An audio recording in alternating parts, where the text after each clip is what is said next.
evening, ladies and gentlemen, and welcome to the Mahoning Drive-In Theater, the largest single-screen drive-in in the United States. We're certainly glad you could be with us this evening, and don't forget the concession stand is open with all kinds of great things to eat and drink.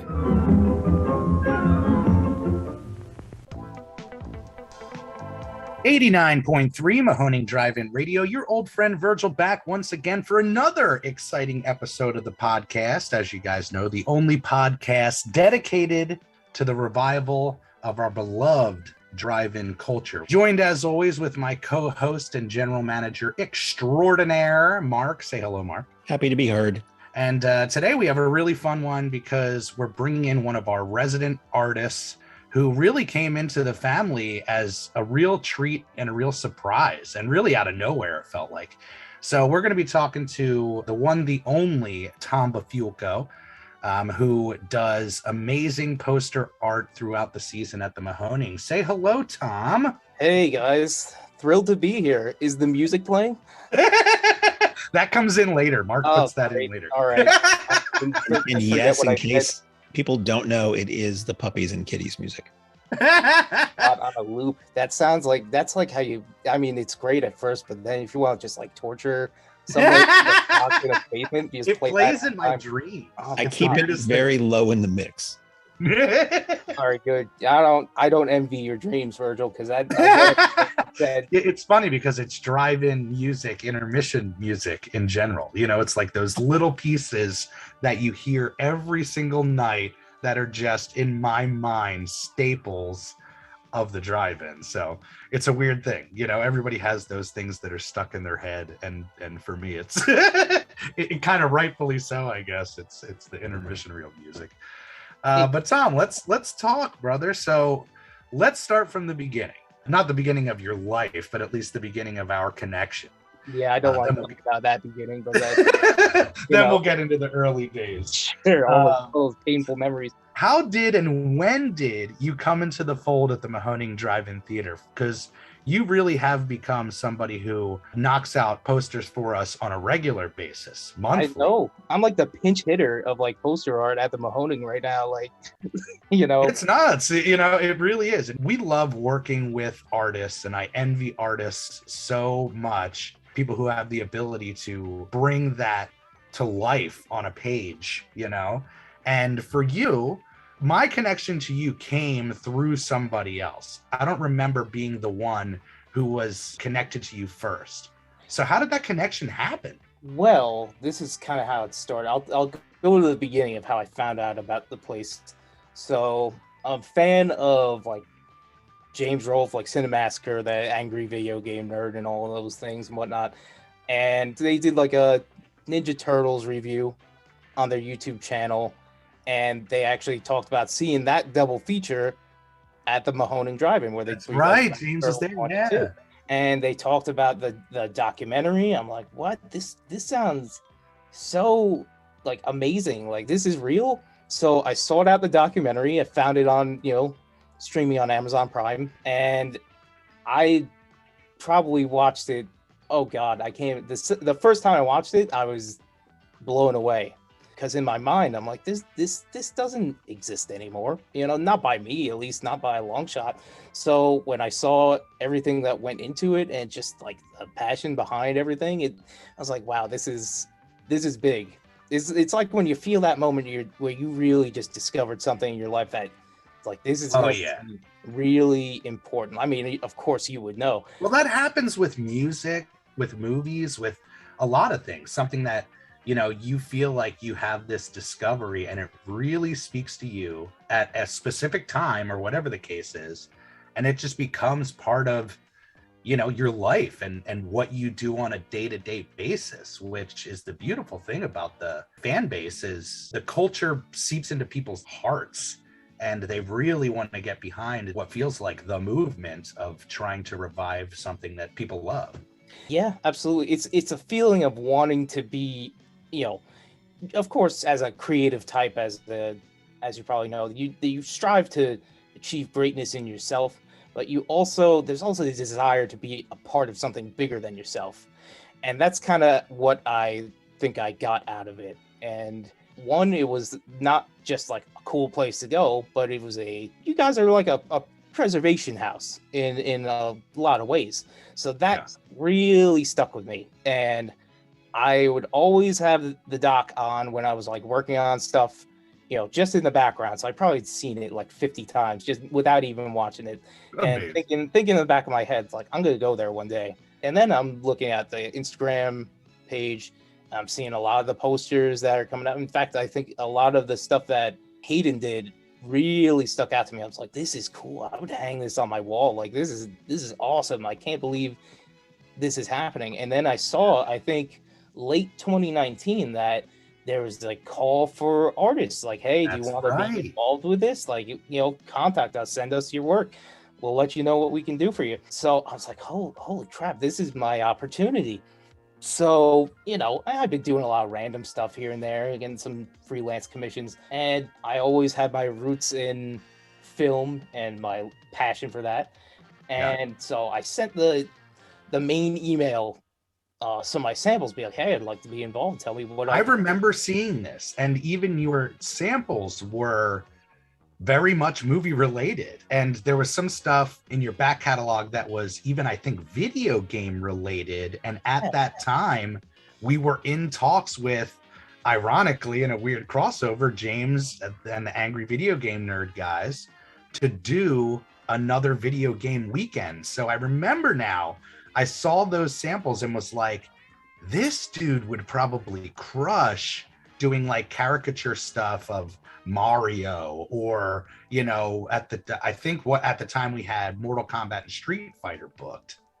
Yeah.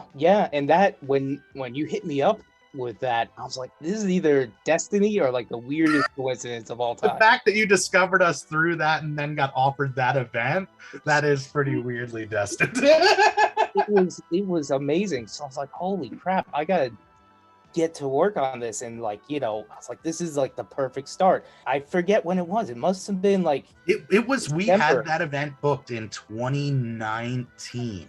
We had it booked in 2019 is when we must have started talking, because we originally had a date for the event and then the pandemic hit. Yeah, I was about to say, what could go wrong? Yes. And it's funny enough, because we're talking about this in 2022, and that event still has not happened. And we're still looking for a date that works out with James and the gang. But we have tickets sold to that event. It's going to rock. We have an amazing poster, too. You know what? And when, here's the thing, that poster, because I did that real quick, and I got too excited when I did that. And you know what? I thought, like, I'm gonna. I made a bunch of mistakes that, like, you know, that are just amateur that I'm ashamed of now, because I was so excited. It's like, damn, you know, I'm gonna hand letter this right on the poster, and it's gonna be cool. And I stupidly painted the date. I was like, shit. Who would have thought that's gonna change? I think I changed it like twice. I was like, but now it's like, if it even happens in 2022, it's like, I don't even like looking at the poster anymore, because it's like, it's 2 years old. I'm like, this is not even like, you know. Well, you'll have to do a redux, and we'll sell the original. I have one in the chamber that's like more than a germ of a night. It's actually a pretty tight sketch of kind of, I got a better idea of it, especially after having done so many posters. Yeah, that was like the prototype. Be like, okay, it blew me away though. And I remember I sent it to the team. We have like a core chat of, you know, managers at the theater, and James and Mark, everybody was like, whoa, it had like 30 characters on it from Mortal Kombat, from Street Fighter. It was like, where did this dude come from? You know? And we get a lot of submissions for art, you know, and try to work with a lot of new artists. And this was one that just right out the gate, we couldn't give this guy any notes. It was just like, he had such a style and presentation to it, and certainly was playing into what we were looking for. It's almost like you knew ahead of time, which obviously you did, what we were looking for, you know? But that is it. 2019, that seems like so like yesterday, you know, but it seems so long ago as well. Oh God, yeah. And we should involve that somehow. I still have the original Oh, it's beautiful. We'll have to share it up on the share it. Well, I was thinking like this thing, it's so dated now with like I think the original date was in May or something like that. It was like May 2019. Yeah. So now it was way back, and then it got moved. Now it's like a collector's item, what could have been, it's. But yeah, I'm remembering back, and I think definitely Hayden's art was the shift for us. We started doing posters really early, and there were really some great ones that Kevin Neese was doing for us at the time. And they were amazing, but we really started leaning into the posters when we got introduced to Hayden, which was the first VHS Fest. So, and that's really what just elevated it to another level of like bringing in unique artists and people who have kind of a touch and a feel, and it really shifted things. But it's amazing to think sharing that out there, it kind of inspired and then led another amazing artist to the family. It was totally inspirational, and it presented an awesome opportunity. Be like, nobody gets to unless like it's commissioned or anything like that. Like, movie studios don't do illustrated posters anymore or anything like that. It's very rare. And but then you have like a lot of these sites like Mondo and stuff, and they do excellent like screen printed posters inspired by certain artists. I'm like, this is kind of like that same opportunity, except it's a little more unique. And my approach is often it's one thing to do just a straight poster of the movie, but you want it to have an element of the actual drive-in be present there, which I really try to do. And I want to tell a story in the poster as well as it just being like a catching image. In fact, absolutely. The second poster that I did there, which I think was that was the one where I technically would have been your first because we never released it. Technically my first printed piece, my first published work there was the Universal Monster Mash 4, I think it was. Crap, yes. Yeah. And that was another one that just blew people's minds. That was a sellout too. And I was like, I think it was that I took a lot of pride in, because I think Sandy told me that like we only had 2 poster sellouts in 2020. One was for the Mad Max weekend, which was the first show I ever went to, but we'll get back to that in a second. Awesome. And which was Hayden that did that one, and the other was mine. I was like, holy crap, only 2 people got sellouts, and I'm one of them? That's awesome. That was such a cool feeling. And I think there was setting that bar early, and that for sure. I mean, we can talk about your first experience at the Mahoning, but I remember you coming onto the lot and being there, and you got along with everybody right away. It's like you immediately were embraced into the family, which that happens, where people will come in and it almost clicks instantly, where it's like, this guy's one of us, like he's in it the same reason that we're in it. He anything that he can do to help the fight and the effort. It's pretty much all of us every weekend. None of us are banking on the Mahoning Drive-In. It's all a passion project to bring these shows to life. So that's really what I remember when actually meeting you, is having that spark of being like, this dude's totally like-minded. He loves the same stuff we do. When we program, it's for a guy like this. But why don't you talk about your first trip? You said Mad Max 2020? Mad Max 2020, yeah. So I think when lockdown happened, I was super bummed, because I was like, damn it, now this throws a wrench in all my aspirations here. Little did I know, I was like, wait, no, this is like, they're in the perfect position to be open and operate almost as normal as usual, Yeah, it was crazy. The drive-in is, the way that it's set up, it's almost COVID safe immediately. You're in your own bubble, You were ahead of the curve when everyone else was struggling to catch up and try to adapt to the situation that you were already doing.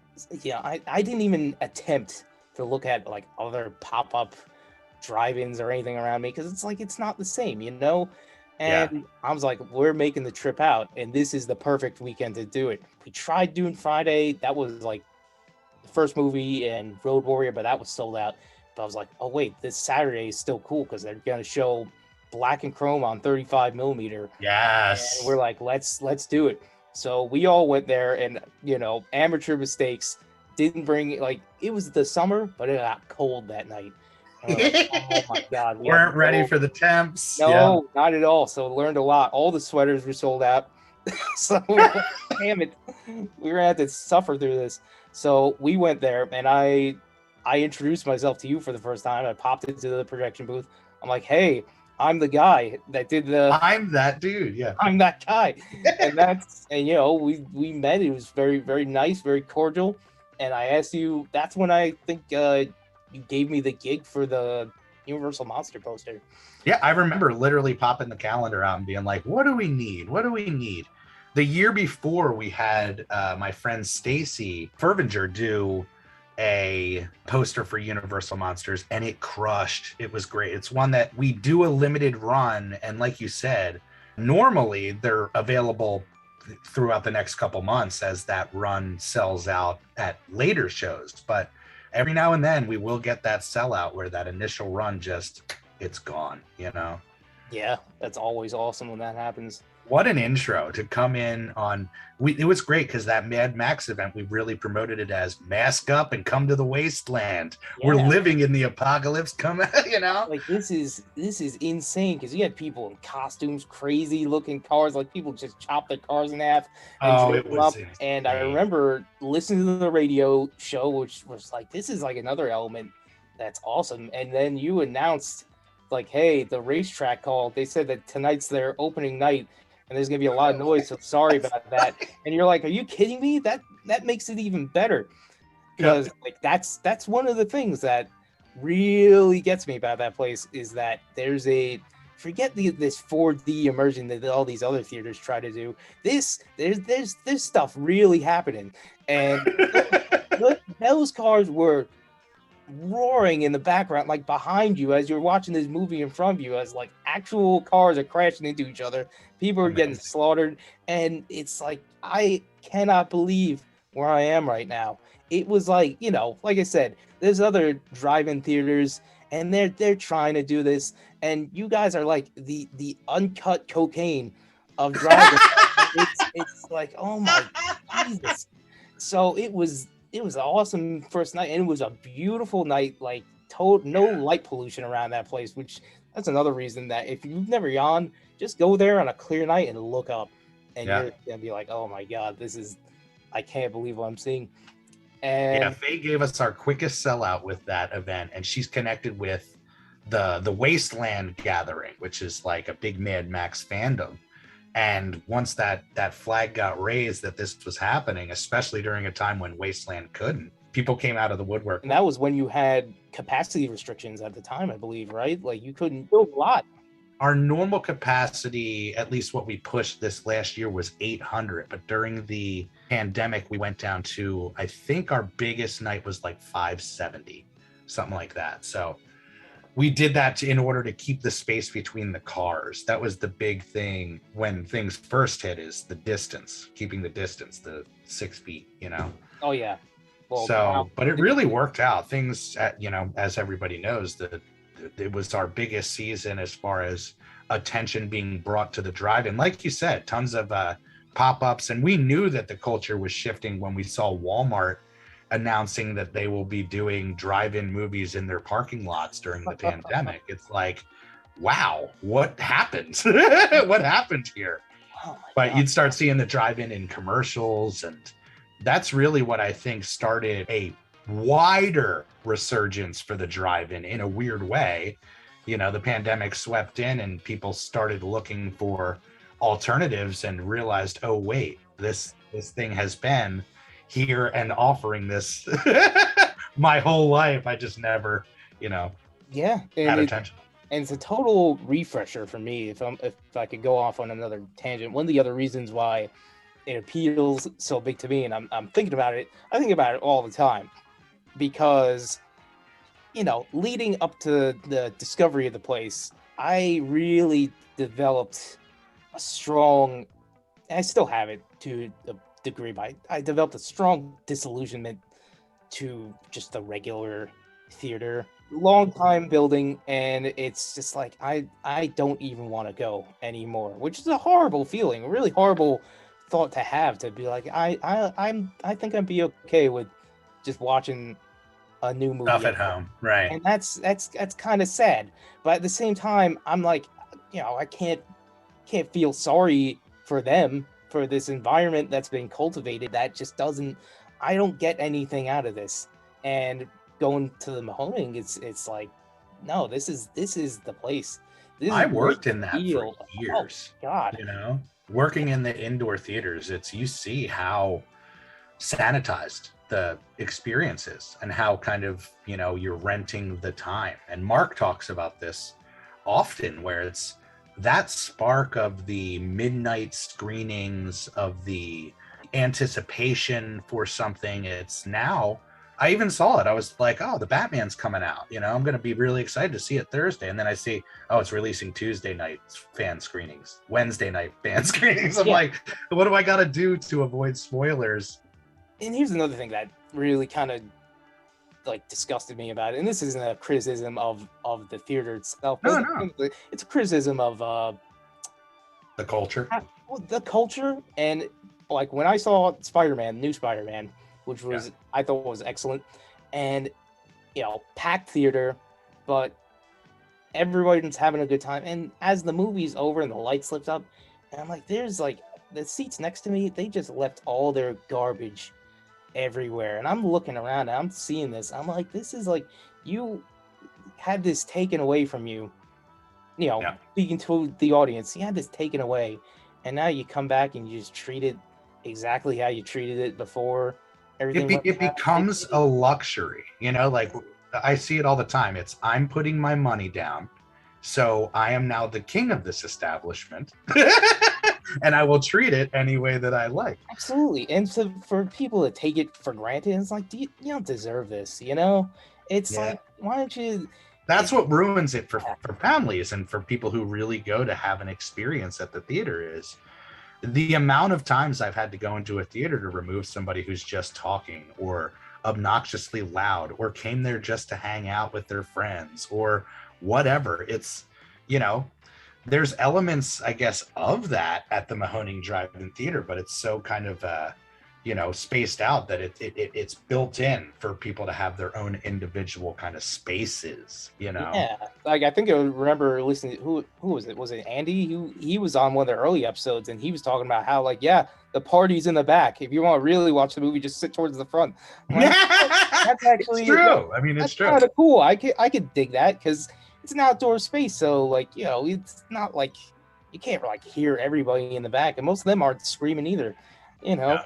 And it's like, it's you could make your own environment. And the environment that's already made at the drive-in is comfortable and cool enough as it is. With the indoor theaters, you can keep those recliner seats. I don't want to be sitting in somebody else's filth, It's sad because when I was at the theater, I was like, wouldn't it be great if there were these fan events that they're still trying to do, but kicked up an element, whether it had costume characters or sets and blah, blah, blah. And it's like, they never wanted to put that effort in. They never wanted to put that passion in. It was, hey, here's what corporate's telling us to do, so here's what the standardized thing is going to happen, The thing that makes the drive-in special and a lot of these independent theaters special is booking is a lost art, and it's coming back in a lot of big ways. And that's something that I feel like a lot of these first run places, a lot of these big major theater chains, it's gonna bite them, because sure, those big movies can make like $1 billion, but like, I think their lifeline is getting shorter and shorter, and it's the writing's been on the wall for a while now. We come from an era of art house movies and independent cinema, and to see movies shift to the point where, I think it was George Clooney who said it recently, those movies don't go to theaters anymore. They're not successful in theaters. It's all big budget monstrous things, and as that window closes, as far as the amount of money that a movie that isn't that can make, it's scary. But I guess maybe that is the plus of the streaming resurgence, or the streaming revolution that we're in now, is it gives that material a home and people can find it. But more that theatrical experience, everything like that, absolutely, 100%. Yeah, and it's a big deal. And one last thing on this matter is just like the sanitization of the digital format, which I have no issue with. I'm not like Carl. I'm okay. I am fine with it because I understand why. But at the same time, I understand what he's going for too, and myself, because you want to kind of, again, going back to an art house kind of preservation sort of deal with showing these films, you want to see everything in its imperfection because you're seeing the history of a print. It's the difference between, like, generic painting example, the difference between, seeing the highest resolution picture of the Mona Lisa and then seeing it in person. Granted, I've never seen the damn painting in person, so maybe my example's completely worthless. But you know what I mean. You want to see you totally. It's that preservation. Yeah, it's the preservation angle of it. People feel like when they're there, they're supporting something bigger than I'm going out for an escape for a couple hours. They're really putting their support in a place that feels like it's important. And it is. It certainly is. Absolutely. But why don't we talk about some of your highlights as far as posters, so people who are fans can kind of connect the dots. What are some of the choice projects that you've done for us? Well, we mentioned Universal Monster Mash. I did Monster Mash 4 and I did Monster Mash 5. So I did back-to-back Monster Mash. 5 was the one that had all the characters riding in the car, right? Yes. That's my favorite. One. And I also I got to do the t-shirt for that as well. Yes. Because that one actually that landed on, I think it was the 90th anniversary for Dracula. That's right. And you did the birthday team. It was the 90th for Dracula and Frankenstein and the 80th for the Wolfman. So I'm like, I give him a little credit here and there. So I put Wolfman taking a dog bowl, like I thought it was fun. Again, it's like telling a story there in like a little picture. And the one with the car, I was kind of inspired by Mad Monster Party. That would be, I'd love to see that. It's available. I think last I looked, I think it's maybe with Warner Brothers. But yeah, I think it's out there. We might have to talk about that one. But I did those Universal Monster ones. I also did, what else? I did, that's the thing, you gave me too many last year. well, to go to the end of last season, this is funny. I did both Reese's Pieces, the Christina Ricci night, and Janet and Jamie. I did both of those posters. Funny story about those is, I forget when it was, but you had messaged me, be like, hey. It was super last minute. Last minute drop out. The person couldn't do it. Can you do it? And I'm like, dude, I'm in Hawaii. But thankfully, I had like other stuff I was working on at the time, so I brought my iPad, my laptop, tablet, all the stuff I needed to work on stuff. And I'm like, you are so lucky. Not only did you do one for that weekend, you knocked them both out. Banged them out, I think, in like 2 or 3 days. And I was pretty proud of how those came out. I was like, oh, so great. We actually had, somebody had Christina Ricci sign that promo. Really? Wow. Oh, that's awesome. At the theater, yeah. That one was going to be a tough one to do because I'm like, this title is so goofy. Like, how am I going to make this make sense? I don't even know if I can. It's a great title. Sorry. I'm thinking of another one.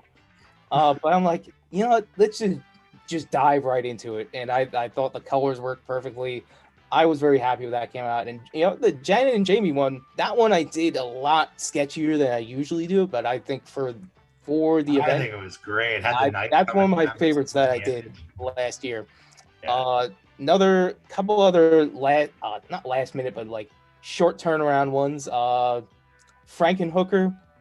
That was one of my favorite ones. I didn't get to make that show, which I'm annoyed at, but like that one was like a really cool one because I think I was working on another poster for another show. Oh God, I can't even remember what it was. But you're like, hey, if you got time after this is done, hang out Frankenhooker. Be careful what you ask for, Tom. Well, after the conversations we had, this past week and everything I agreed to so far, I'm already in trouble. So, little preview for this season. That's right. One of my favorites is the Thanksgiving. You did the Thanksgiving poster that had Tom Hanks with the Mahoning t-shirt on, which as a standalone image is just so great. That is cool, and I want that event to happen again because it's a deep hole, right? Yeah, exactly. But like, I think depending on the flicks he put up, you could definitely get some people coming out for that. Hell yeah, Colin, his son is a fan of the documentary. Yeah, Al has told us many times. He actually told Al that he's watched the documentary multiple times. So pretty cool, right? Maybe if we keep pushing it, we'll get him.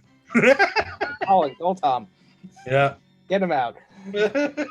I loved the poster that you did for the Joe Bob weekend. Oh my god! Oh, that was beautiful. You gave me a big version of that signed by Joe Bob and Darcy, and that was awesome. That was one that I was like, oh my god, there's a lot of pressure to do this. That was the one I was most nervous about. Thinking about what you guys were going through. What I was going through was probably nothing compared to that level of stress. But still, thinking like, yeah, this is gonna be at this big event. There's gonna be, like hundreds and hundreds of people there. And, right, national television show, shooting live, blah blah blah. Lot of moving parts. Oh god, yeah, that was insane. That was really. It's funny because we blew up the poster. I got 2 of them blown up. We put it on a crew only T-shirt, so only crew could have it, if I'm remembering correctly. Yeah, that's exactly right. The amount of questions they got in the snack bar about the poster, like, hey, where's this available? Where can we get this? And even JB and Darcy were just like, this is so great, because it's the Mahoning marquee and Darcy sitting on top of it with the paint can, and if I'm remembering correctly, has the big Ernie lizard at the bottom. Yeah, I made a giant Ernie on the bottom. I forget what this is. It might have been JT that suggested that. JT is secretly like the somewhat art director when it comes to my stuff. Not that I have to run anything past him, but he's like, hey, show me this stuff. He always wants to see it. So I send it to him. He will always throw suggestions at me like, oh, you don't have to do this, but this would be cool. And more often than not, he's absolutely on point. I'm like, yeah, you know what, this does work better. That's a great title to put on him, because me and Mark, we have a chat for the booking, and he's always involved because he taps into a deep fandom, kind of the I always looked at James as like the Comic-Con type of fandom. He's the guy who introduced me to conventions and things like that. So it's one of those things where he really does have a knack for knowing what a fan base would want, Yeah, absolutely. And another thing I learned this past season is if you're on the lot and he asks, is like, hey, are you doing anything? Be careful about saying no. He's the ultimate recruiter. He'd be like, hey, help me move this car. Like, all right, sure. So we're pushing this car. It ended up being one of those cars for the Joe Bob show. And it's like, it's rusted. It looks like there's bullet holes in it. I'm like, oh my God, what did I got myself into here? Yeah, our set pieces for Joe Bob were quite elaborate, including some derby cars. But yeah, it's wild. But why don't we talk about your did you really have a history with drive-ins before us, or were we your first? I will say this was the first, though I will go into what my first real kind of encounter with film was, if that's kind of like a better substitute. Oh God, yeah, absolutely. You're the film, yeah. This is very interesting. So I live in Long Island, live in Nassau County, and my neighbor across the street, his father, he was in the police department, the NYPD, and he had like a film collection in his basement, mostly 16 millimeter stuff. Right. And he was a fan because as a police officer, you can actually get a lot of extra work being in movies. Like, heck yeah, never thought that. Yeah. So, and forever, and my friend always pointed this out, and we always talked about it. His dad is in Ghostbusters, and when they're driving up to the Shandor building, and you have all the cops holding everybody back, he's in there for like a half second. My dad. I'm like, my neighbor's dad is in Ghostbusters. That's crazy. So that was like a weird connection, and every now and then like maybe once or twice a year, he would set up in his basement. He'd set up the projector and all this stuff. I'd never seen it before, but my friend was talking it up. So we go down there. It's dark in there. He's giving people popcorn. We're all sitting on the floor. There's this projector there. Like I said, I think it was 16 millimeter. I don't think it was 35. Yeah. But he had a screen pulled up, and he just played this show. It was fascinating to see the process. He had some Three Stooges, he had Laurel and Hardy. He had like this weird late 60s, early 70s. He was schooling you guys. Yeah, he had like this early adaptation of the Monkey's Paw. I'm like, this is super weird. And he had this was wild. He had a film print of Johnny Sacco and his flying robot. Nice. The English dub, of course, when it came out here. But I was like, what the hell is this? This is like the weirdest thing I've ever seen in my life. And that got me super intrigued in just the process of everything, because it felt different than watching something on video, than watching it on even in the regular theater when they were probably projected film at the time. You never saw it. So to see it happening and see this magic trick that's kind of going on in front of your face, it captured me, left an impression. Regular movie theater, they don't let you in the booth. You know, you can't, especially now. What's you going to see? A digital projector? Boring. So going into the Mahoning booth, having that be my first drive-in and seeing like, okay, this is like the big boy version. Taking you back to that. Before. Were you a child when that happened, I take it? I must have been, must have been 12, 13 years old. Probably. What a cool dad, man. Yeah. He's just like, I'm gonna just set up the projectors, run a show for the kids. He was interesting too, because like I mentioned, we watched Johnny Sacco. He kept calling him Johnny Psycho. I'm like, what kind of movie is this? Like, I had a very different impression of what I saw, and then I saw it. I'm like, okay. Oh, it's too fun. Yeah, those memories really stick with you. Are there certain movies that really captured you when you were younger? I mean, it's weird because as a kid, there's, I think, a discovery moment where you're like, people make these things, you know? For the longest time, I was always in that head state of like, you know, this literally is other worlds being projected out here, you know? And when you had that young enough to be like, I know a guy that was in this movie. Yeah, that was wild, because like that was, you know, when you're really learning about like these aren't just magic pictures that just appeared on this tape here. Like somebody had to actually go out and make this, and there's people involved. Yeah. And you know, and as years go by, you learn more and more and more about it. It becomes more fascinating than the movie itself. But going back to your question, I guess as far as like movies that captivated me as a kid, or that I'm very nostalgic about to this day, and this is a big movie with my family, is Hook. Hook might be, I think I have to rank that as my most nostalgic movie. Yeah.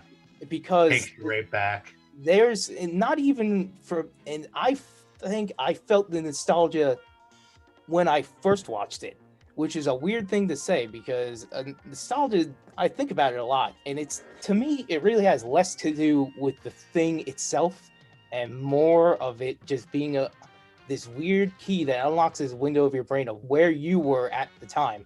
That's a great way to put it. Yeah. You know, as a little kid, you watched all the Disney movies. I watched all those Disney animated films. I watched the newer ones at the time, but I really dug the older ones. So I watched like Peter Pan a lot as a kid, and I loved it. And then you see Hook, and in my mind was destroyed by it because I'm like, wait, I remember this. This is real. Like, you know, like that's, I love Dustin Hoffman in that movie as Captain Hook, because I'm like, oh my, it scared the hell out of me. I'm like, that's the cartoon come to life. Yeah. And you know, it's not really based off the Disney one, but you put associations in your brain like, oh wait, this is from this. Like, I'm feeling this memory of this movie I only watched like last year. Like now I'm feeling it again, but it feels different now. It is. It takes you back, you know. Yeah, we played Hook with Jumanji in like 2015, like I way love that. Right, I think when Robin passed. Yeah, around that time. Yeah, that double feature. I would love to see that. That'll come back. Hook Because- will always play well at the Mahoning, and we know who's doing the poster. I guess, and now. Jumanji, and that Jumanji is very. I love Jumanji because I watched Great memory in the theater seeing that with my family. I watched that new Jumanji, and I'm like, this is garbage. Like this has no integrity to it at all. It was blockbuster entertainment value, yes, but it becomes one of those things where, especially with that movie, where I was like, just call it something else. Do you have to connect it back to Jumanji? Like, I get the Hollywood push of nostalgia right now of like, hey, if it's connected to a brand, then you get a whole older audience and blah blah blah. But yeah, something like that where you're just like, it's different enough from the original that you're just like, just call it something else. Did I ever mention that I saw the filming of parts of Jumanji? The new one? The original. What? Did I never mention that? They shot that. I lived in the town of Keene, New Hampshire for 25 or so years. And when I was in college, the film production company came to town, and all the downtown stuff you see in Jumanji was shot in the town that I lived at the time. Yes, you did tell me that. Parish Shoes sign is still on the wall in downtown Keene. It was painted there for the movie and left behind. All the scenes of the stampede through the central square of the town. We watched some of that get filmed. Some of my friends were production assistants on that. And we were film students at the time in the college up the street. So it was just like, oh my God, Hollywood is in town and we can watch, what we want to do in front of us. And Robin Williams was in town and Kirsten Dunst was in town. It was pretty crazy. So I always have a pretty soft spot for Jumanji in my cold It heart. played incredibly well in the theater, and it still plays well. Yeah. In the theater, I remember it. It played for the whole family. My mom, my dad, my sister, my brother. Everybody loved that movie. It was a ride. Yeah, and that movie's heavy too. Especially you watch it as a kid, you're like, oh, animals running around. This is crazy. This is awesome. And then you watch it as an adult, it's like, no, this movie's about daddy issues. Like this is nuts. And I'm like, I love this. And then you watch the other one, and you're like, no, this is certainly lacks all that heart. That's for lacks all of it. And I was offended by it. This is disgusting. This is well, it's funny because we did the 8th grade dance that we did last year for the kids of the middle school.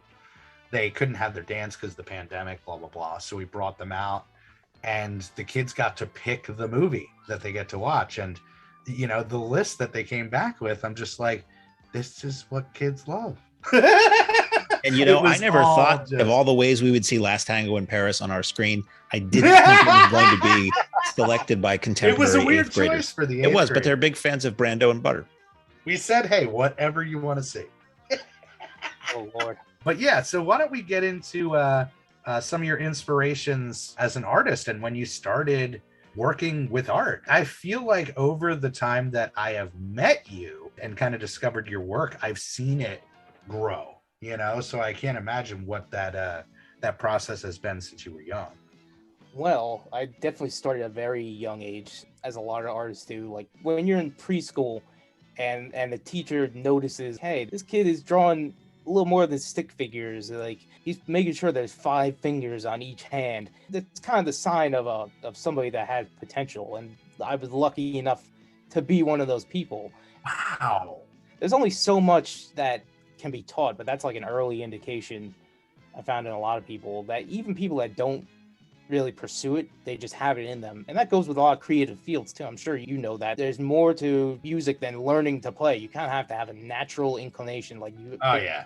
I always thought that as a singer. I said I competed in competitions with people that could read, sheet music left and right, and I would win these competitions and be like, I don't know, I would feel bad sometimes that like I don't know. I do get what you're saying. Yeah, it's just one of those things where it's just like, and this is not to discredit anybody that trains really hard, because if you want to get good, you can only get so far by being 100% self-taught or just going with it. You really have to get some kind of instruction, or have that right kind of discipline to teach yourself in a right kind of way. But that's a whole other subject. But yeah, I really started from an early age, drawing like random like comic books and stuff like that, watching movies. I wanted like action, and I took, like I said, I took a lot of inspiration from what was on TV at the time, what movies I was watching. I watched Star Wars at an early age. That really got me, like it did a lot of people. But you know, even stuff that a lot of people were into, I wasn't into. Like I hated Full House. Like every time it came on, I couldn't turn it off fast enough. You're like TGIF this. Well, you know what? Because I watched Power Rangers, and then you watch like a show that's like it, and you're like, why aren't they fighting? You know, this sucks. So you want it's like Full House with fighting. Yes, that's perfect. Or more so, Saved by the Bell, but the bully gets beat up.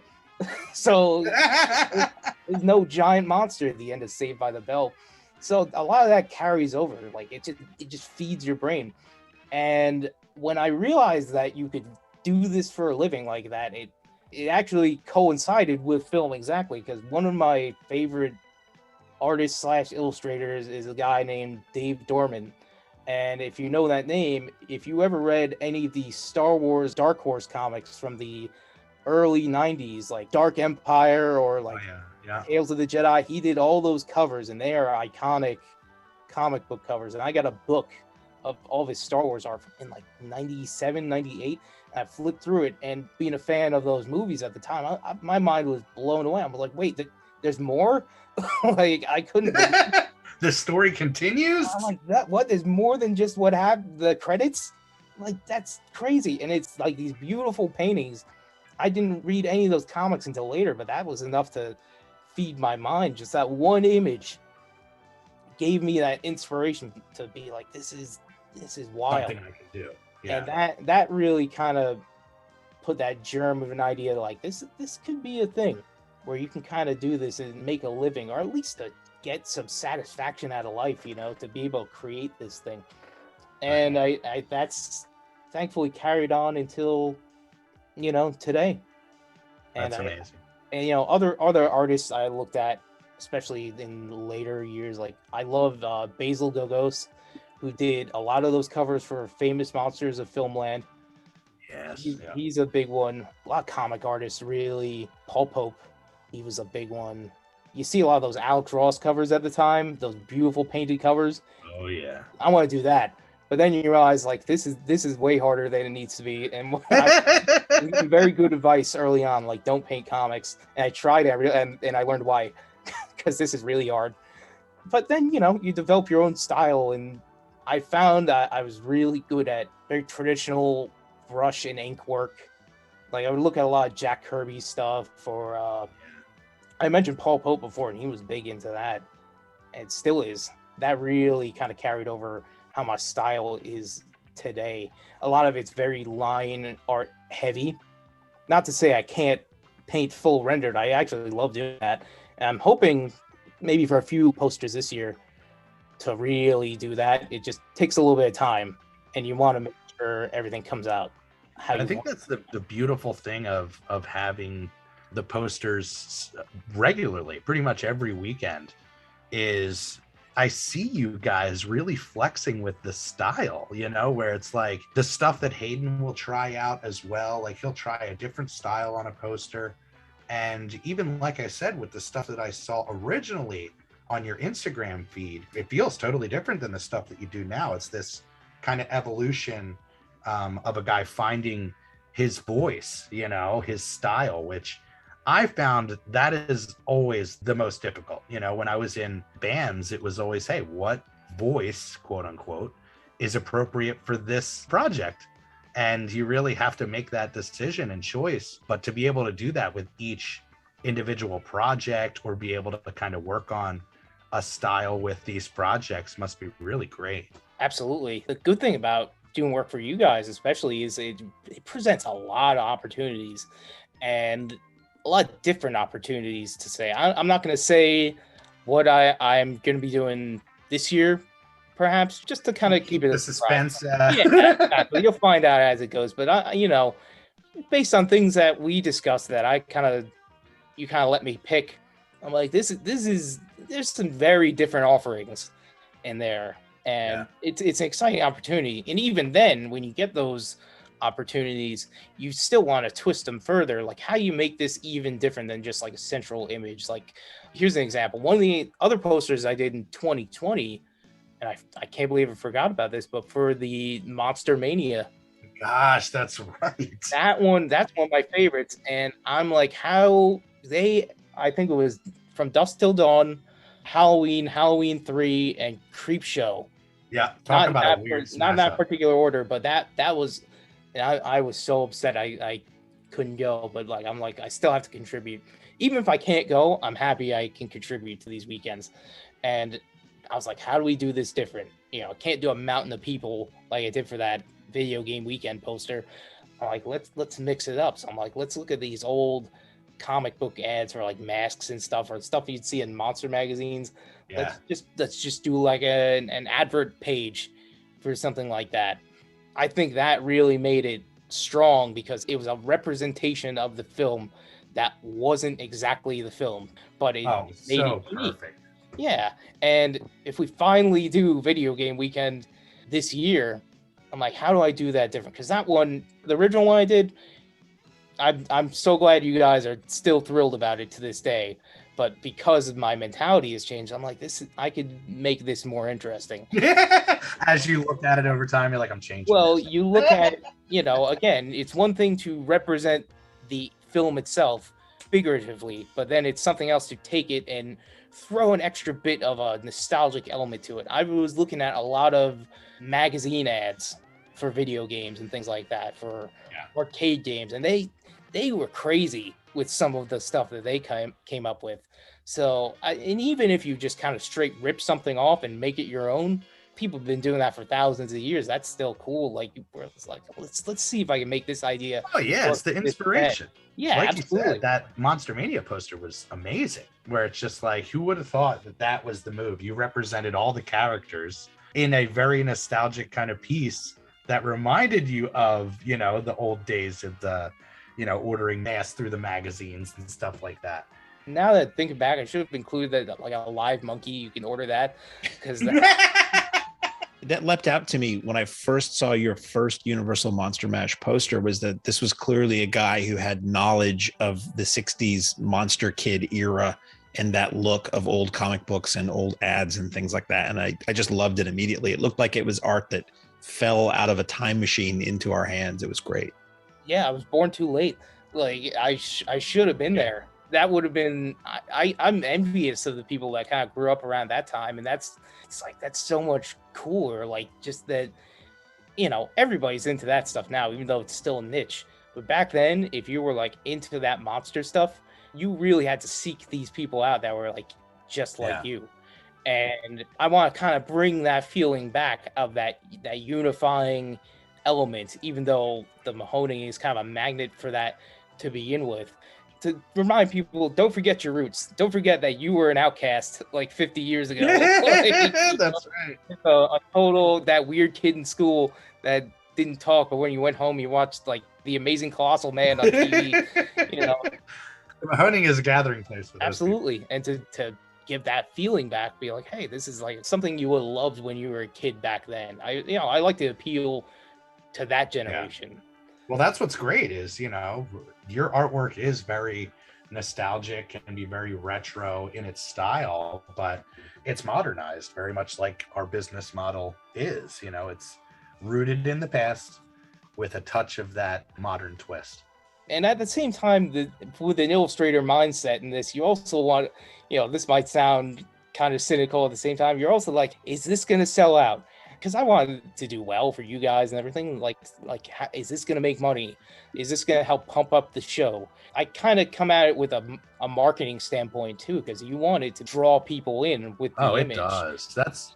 That's why I thought I poured a good amount of effort into the Thanksgiving one too, because it's like, this is like, I gotta get these people to this show. Like, this is definitely this is the sell. This is the opposite of the horror crowd right here. Like, we gotta get them in. And I got a lot of compliments on that poster. It's such a great one. Which I was very happy about. But yeah, I talk with Sandy pretty frequently, and I always want to know, like, what's going on with the merch booth. Do you need anything for that? Are there cool new and different things Yeah. that can be done. You know, you got those stadium style cups now, those popcorn buckets. Like maybe we could do something cool for those for like the Oh, big hell shows, yeah. you know, put a little unique logo on those cups. Be like, this is different than the Little regular collector's item. Mahoning cup. This is the Monster Mash cup, or like the Camp Blood cup. I think you might have done that for Yeah, one we of did a those. different design. I mean, that's the beautiful thing is, you know, as we grow, the opportunity for the merch items grow, the artists grow, and it becomes that's what I love, I think, most is just the creative energy of it all. Even with the podcast, it's, you know, it's able to touch into that creative element of wanting to create something, having an instant gratification off of something, and being able to do stuff that we do. We get flooded with that. It's incredibly rewarding. Oh, absolutely. And again, like I'm saying, I'm always thinking of new ideas and how to maybe spread that even further. Even, you know, during like the off season, you know, for like the merch on the website, seeing about maybe we can get something exclusive on there. Like you can only get from there. It still spreads the word. We have so many fans from all over the place that will never come to the Mahoning. It's just too far. And they support what we do, and they love buying merch, and having items available to those people are great. It's funny because I just did an interview promoting the season, and the interviewer asked about inspiration, you know, and what you would say to somebody as far as advice, you know, kind of coming up. And the one thing that I said is, if you have a dream, talk about it. You know, I feel like a lot of the success and destined meetings and things like that happened because I just put it out there. I talked to everybody that I could about it. If you could have a piece of advice for an artist or a creative person that is coming up right now, what advice would you give? Oh, that's a very good question, because that's a tough one to answer, because I'm always thinking about that for myself anyway. Like, I don't consider myself expert or a master or anything like that. I just say, well, one of the biggest hurdles a lot of people I talk to is just a lot of people get discouraged because they're unhappy with what they've done. Like, they do one drawing and they hate it, and then they freeze up. Yeah.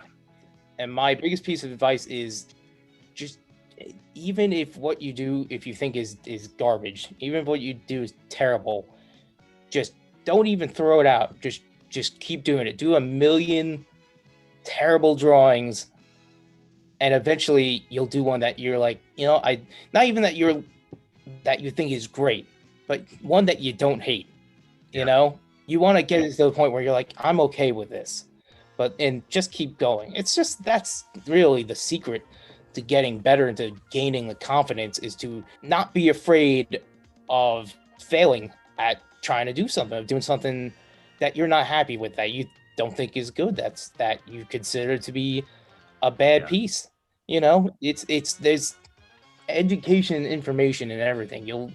If it's bad, think about why you don't like it and then move on, but keep it with you, and you'll eventually, if you do it enough, it's not saying it's easy to get over, but you'll get over trying to be perfect all the time. I'm not a fan of being a perfectionist or anything like that. You almost want it to be less perfect. It's more organic that way, if that makes any sense. You know, not everything has to be a crisp drawing, or you can exaggerate things. There's always workarounds. There's rules that are meant to be bent and broken, but you'll never know that unless you keep trying. That's probably the biggest thing. I love that. Persistence. You know, don't get discouraged by those things that may present themselves as hurdles. You jump them and you keep on going. Yeah, and you know, the toughest thing is to even find that further motivation to keep going. Some people might need like a drill sergeant screaming at them, or a podcast that going. You know, hits them at the right time. That's why I love always bringing it up. You know, I feel like the inspiration aspect that our story brings people it's such a kind of magical gift that we could never plan on. The idea of offering cool movies and preserving a cool theater, you know, that was the original goal. But the idea that this story inspires people to kind of go for the crazy, or go for what seems like impossible, it's such a gift, you know. And bringing that up always, just in case it hits that one person that is like, you know, maybe at that hurdle, and they're like, hey, I need that little inspiration to find that motivation ahead of me. 100%. Yeah. Mark, you got anything for our main man, Tom? Well, one thing we always ask everyone who's on the podcast is if you had a dream double feature, like if you could program a night or a weekend at the Mahoning Drive-In Theater in Lehighton, Pennsylvania, what would you select? Now, there is one that you talked about with us, which we might have mentioned on the show. God. At the post-season SAF party. Great suggestion. You got to toss it out there now. All right, I'm gonna just bring this up. This is not my suggestion, by the way, but I got to bring up this story. So this is at the post-season party last year, which I was very grateful to be invited to. It was really I loved it.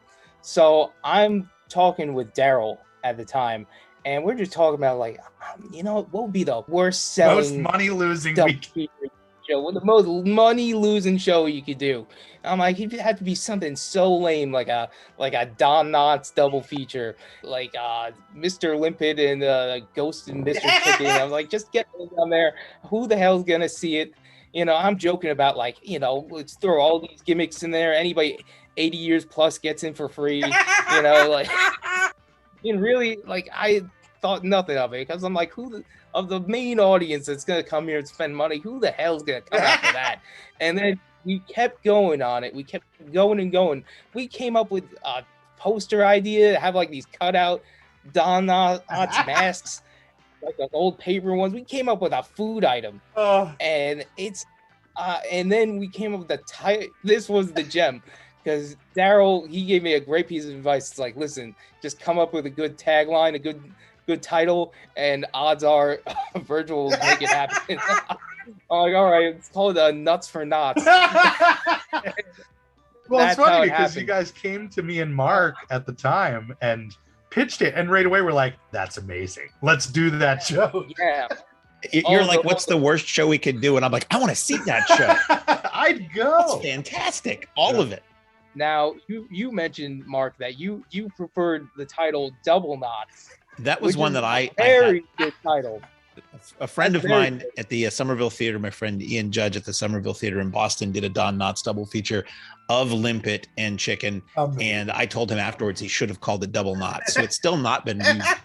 It's on the table, but here's the thing. That title, as good as it is, it throws off the title for the food item. What was the food item? Well, Daryl helped me with it. Is like, you do homemade like Cracker Jacks, and then you take like a Twizzler and you tie it in a little bow tie, a little knot. You top it off on there, and he's like, you know what the name is? I'm like, what? Knots is nuts.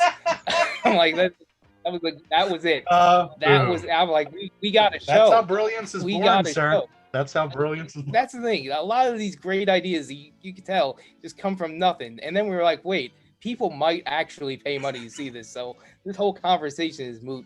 Because it's either going to be a disaster or it's going to be actually a surprise hit. It sounds like a risk that we're willing to take. Yeah. The number of things we've done that started off with a joke. Oh my God, yes. It's a long list. That's what's great. It's a lot of the programming. It's organic. We will literally be talking about something in the booth or chatting about something that's going on and be like, why don't we do this? But yeah, so fantastic. And to answer the question, I thought a lot about this. I wrote a list of double features I would like to see. Well, I'll preface with this. One thing I'd love to see more at the Mahoning is I'd love to see animation more represented at the theater. We've actually never, I think, touched on animation at the theater. That's the thing. And I think that could be an excellent avenue, especially because you have this unique handicap in that you can't show the Disney animated stuff. So you kind of you're forced to really delve into the alternative non-Disney titles, there's still a plethora of amazing features out there and weird different stuff that you can combine. And I could go on about it forever, but something that I've been thinking about a lot lately is I'm very interested to see what kind of speaking of animation, I'm thinking what kind of anime is on film that could be played, and the list is hard to find. I've looked, but I would love to see like Akira on the screen. Oh yeah, that would be. We brought that up at maybe when the Daryl Carl episode That would be amazing. Yeah, Akira would be awesome, and then you could have like the second feature would have to be another. It'd have to be a really different one or like another big one. Like Robot Carnival's really cool. Or if you had to do two big hits, you'd probably do Akira. And I think Cowboy Bebop the movie got a theatrical release, but I don't know if it's on 35. I always would think Ghost in the Shell too. Ghost in the Shell would be awesome. And I had Mobile Suit Gundam Char's Counterattack. I would love to see those. But then any of those like Studio Ghibli films, Fathom Events stuff. They crush every time we played those at the indoor. They would crush. And to throw another one at you, aside from anime, I know you only asked for a double feature, but this is what you get when you invite me to the podcast. And I shut up. Program a month. You know what would be a cool one is if you did a weekend, this would be a cool music show. You could have heavy metal and rock and roll. Oh, yes. It's actually a cool, interesting one. That'd be a great musical double feature in like a weird alternative animation. People love weekend. heavy metal. That gets requested a lot. Oh, heavy metal's awesome. And I'm going to persist on this. I'm going to shove this down your throats that we need like a weekend of just animation. Even just a weekend of even if you just showed cartoons for like 2 hours or so like that. That would be cool. Do like Saturday mornings at night. I know the new Bev does they serve cereal and do like Saturday morning cartoons throughout their calendar.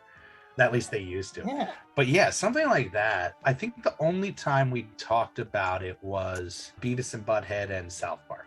That was the two where we were like, if we're going to give it a shot, let's try it. But I think our fandom has changed, like that's almost too on the nose. Although Beavis and Butthead would crush.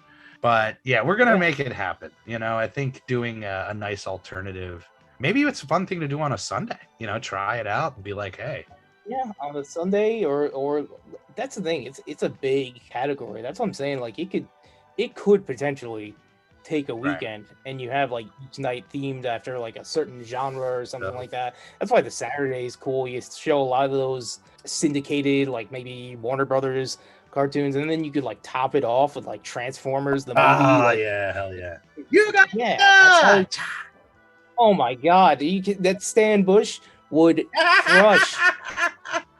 Are you kidding me? All day. When I saw Boogie Nights, which is like one of my favorite movies, and I thought the You Got the Touch thing was hilarious and I loved it. Somebody had to tell me that was used in the Transformers movie first. I had no idea. And I'm like, oh my God, of all the things they're going to do is they're going to pull a song out of the Transformers movie and put it in this film. That was know what? God bless him, because that song is excellent. Yeah.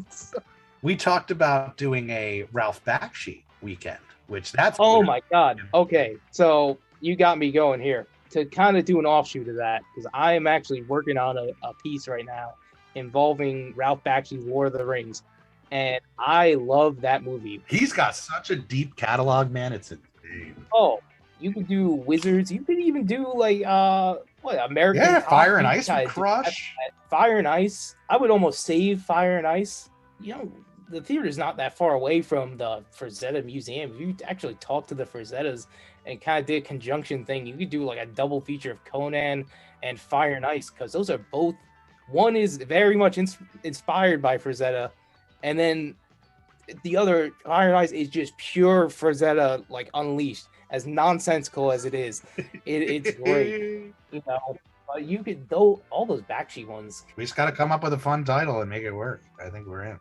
That's where you could go back to the drive-in history, so to speak, and do the more genteel film first, even if it's Bakshi.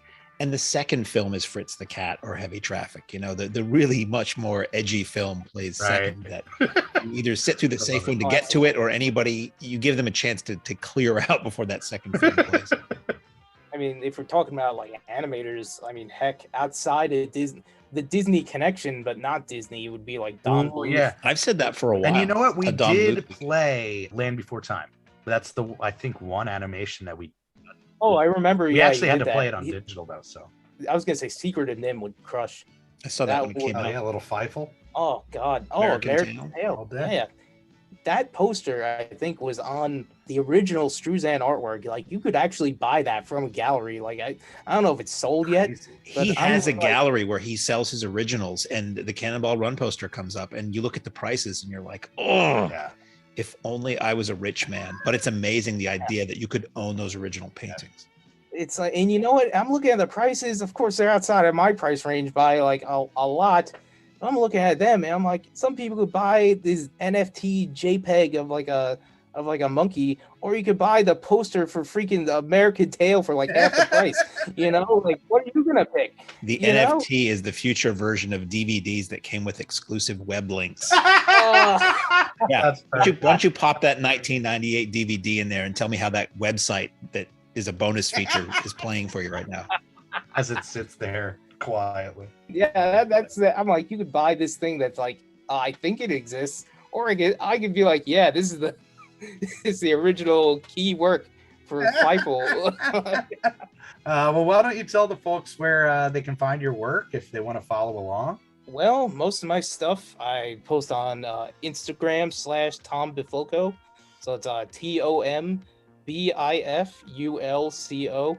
And my last name is a Bifulco to pronounce. No, that's not Bifulco? It's Bifulco. Yes. Steven, I've been saying it wrong this whole time. Yeah, but I didn't want to be rude and correct you.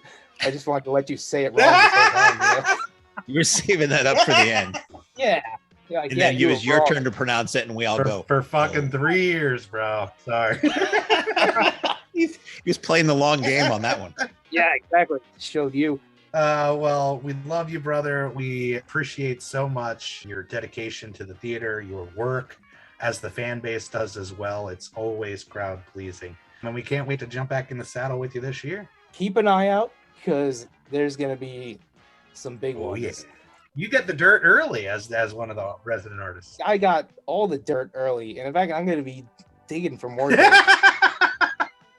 The more I could get out of you, the better, especially for later on when some of the big shows come. I got even hit the hardest at least summer one yet. of those.